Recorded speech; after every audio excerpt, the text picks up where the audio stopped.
2 தீமோத்தேயு 4ஆம் அதிகாரம்.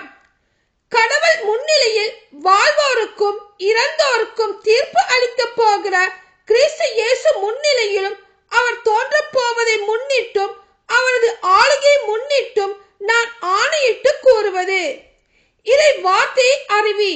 வாய்ப்பு கிடைத்தாலும் கிடைக்காவிட்டாலும் இதை செய்வதில் நீ கருத்தாய் இரு. கண்டித்து பேசு, கடிந்து கொள், அறிவுரை கூறு, மிகுந்த பொறுமையோடு கற்றுக்கொடு. ஒரு காலம் வரும், அப்போது மக்கள் நலன் தரும் போதனையை தாங்க மாட்டார்கள். மாறாக செவித்தினவு கொண்டவர்களாய் தங்கள் தீய நாட்டங்களுக்கேற்ப தங்களுக்கென்ன போதகர்களை திரட்டிக் கொள்வார்கள். உண்மைக்கு செவிசாய்க்க மறுத்து புனை கதைகளை நாடி செல்வார்கள். நீயோ அனைத்திலும் அறிவு தெளிவோடு இரு. துன்பத்தை ஏற்றுக்கொள். நற்செய்தியாளரின் பணியை ஆற்று. உன் திருத்தொண்டை முழுமையாய் செய். ஏனெனில் நான் இப்போதே என்னை பலியாக படைக்கிறேன். நான் பிரிந்து செல்ல வேண்டிய நேரம் வந்துவிட்டது. நான் நல்லதொரு போராட்டத்தில் ஈடுபட்டேன். என் ஓட்டத்தை முடித்து விட்டேன். விசுவாசத்தை காத்து கொண்டேன். இனி எனக்கென வைக்கப்பட்டிருப்பது நேரிய வாழ்வுக்கான வெற்றி வாகியே. அதை இறுதி நாளில் ஆண்டவர் எனக்கு தருவார். நீதியான அந்த நடுவர் எனக்கு மட்டுமல்ல, அவர் தோன்றுவார் என விரும்பி காத்திருக்கும் அனைவருக்குமே தருவார். பவுலின் நிலைமை. விரைவில் என்னிடம் வர முழு முயற்சி செய். தேமா இன்றைய உலக போக்கை விரும்பி என்னை விட்டு அகன்று தெசலோனிக்கா சென்று விட்டார். கிரேஸ்பு கலாத்தியாவுக்கும் தீத்து தல்மாத்தியாவுக்கும் சென்று விட்டனர். என்னுடன் லூக்கா மட்டுமே இருக்கிறார். மார்க்கை உன்னுடன் கூட்டி வா.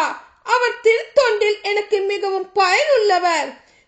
திக்கிக்குவை நான் எபேசுக்கு அனுப்பிவிட்டேன். நீ வரும்போது நான் த்ரோவாவில் கார்புவிடம் விட்டு வந்த போர்வையையும் நூல்களையும் குறிப்பாக தோல் சுருளையும் எடுத்து வா. கண்ணனாகிய அலெக்சாந்தர் எனக்கு பல தீமைகளை செய்தான்.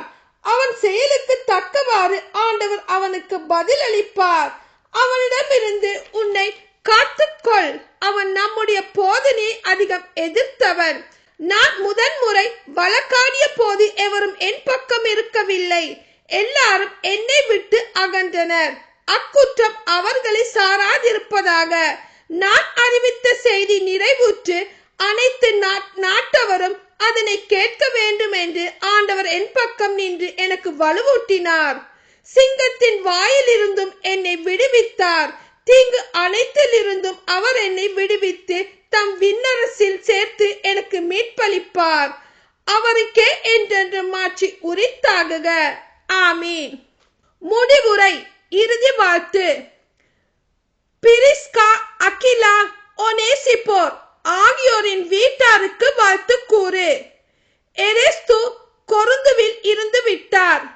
துரோப்பிம் நோயுற்றிருந்ததால் அவரை மிலேத்துவில் விட்டு வந்தேன். குளிர் காலத்துக்கு முன் வர முழு முயற்சி செய். ஆப்புல், புதன்சு, லீனு, கிலத்தியா மற்றும் எல்லா சகோதரர்களும் சகோதரிகளும் உனக்கு வாழ்த்து கூறுகிறார்கள். ஆண்டவர் உன்னோடு இருப்பாராக. இறையருள் உங்களோடு இருப்பதாக. ஆமென்.